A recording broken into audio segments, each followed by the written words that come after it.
Income ట్యాక్స్కి సంబంధించి ఇప్పుడు ప్రతి ఒక్కళ్ళు ఆసక్తిగా ఎదురు చూస్తున్నది అదే.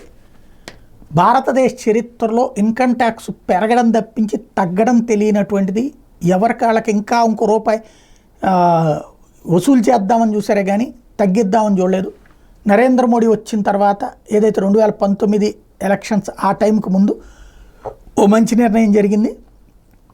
10 లక్షల దాకా అంటే దాదాపు 3.5 స్లాబులు అట్లాగా మార్పు చేర్పులు చేశారు. అందులో దాదాపు 7.5 లక్షల రూపాయల దాకా సంపాదించే వాళ్ళకి పైసా కూడా పన్ను ఉండదు. 7.5 దాటి 10 లక్షలకు వచ్చినటువంటి వాళ్ళకి స్వల్పమైనటువంటి పన్ను ఉండేది. దాంతో చాలామంది మధ్యతరగతి హ్యాపీగా ఫీల్ అయ్యారు. ఎందుకంటే చాలామందికి 4 లక్షల నుంచి 10 లక్షల లోపే ఆదాయం వస్తుంది కాబట్టి హ్యాపీగా ఫీల్ అయ్యారు. అయితే క్రమంగా జీతాలలోనూ పెంపులు ఉంటాయి. అదే సందర్భంలో పన్నులు కడుతున్న కొద్దీ భారం ఎక్కువ కనబడుతోంది. ఇప్పుడు పక్కన జిఎస్టీ, ఇంకో పక్కన ఇన్కమ్ ట్యాక్స్ రెండు అయ్యేటప్పటికి అనేక మంది సఫర్ అవుతున్నటువంటి పరిస్థితి ఉంది. ఎస్పెషల్లీ వ్యాపారులు సఫర్ అవుతున్నారు, చిరు వ్యాపారం నుంచి పెద్ద వ్యాపారుల దాకా. ఎందుకంటే ఒక వ్యాపారం చేసేటటువంటి వ్యక్తికి టోటల్ లంసమ్ అమౌంట్ చూస్తున్నది ప్రభుత్వం, దాని మీదనే ట్యాక్స్ కట్టించుకుంటుంది, ప్లస్ లాభం మీద ట్యాక్స్ అంటుంది.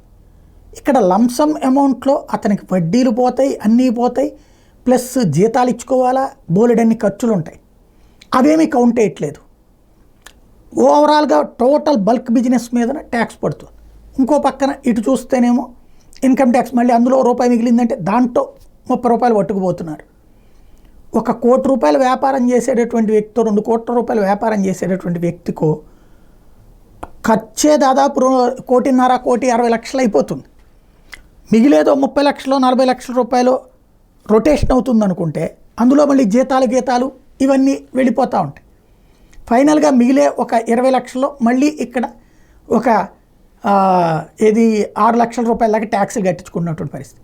అంటే కష్టపడి ఏడాది పొడుగునా సంపాదించుకున్న సొమ్ములో ఇటుకి టర్న్ అయిపోతున్నటువంటి దశ.